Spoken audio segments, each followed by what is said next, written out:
ମୁଁ ଆଜି ବହୁତ ଖୁସି କାହିଁକି ନା ମୁଁ ଆଜି ଆମର ସବୁଠାରୁ ଭାରତର ସବୁଠାରୁ ବଡ ଧନୀ ଅମ୍ବାନୀ ଫ୍ୟାମିଲି କି ମୁଁ କିଛି ଆଜି ଡୋନେଟ କରିଛି ମୋ ତରଫରୁ 50 ଟଙ୍କା।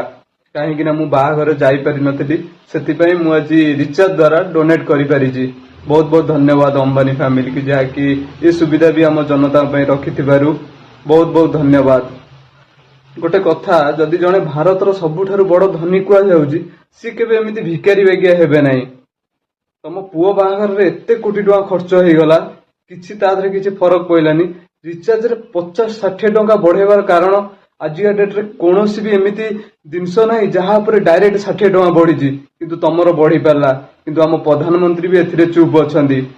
ଛାଡ, ଯାହା ତ କରିଛନ୍ତି, କିନ୍ତୁ ତମେ ହଉଛ କଣ କହିଲ, ତମଠାରୁ ସବୁଠାରୁ ବେଷ୍ଟ ହଉଛନ୍ତି ରୋଡ ସାଇଡ ରେ ଯିଏ ସବୁ ଭିକ ମାଗୁଛନ୍ତି, ତାଙ୍କର ସିଏ ତ ଦିନ ଦିନ ଖାଇବା ପାଇଁ ଭିକ ମାଗୁଛନ୍ତି।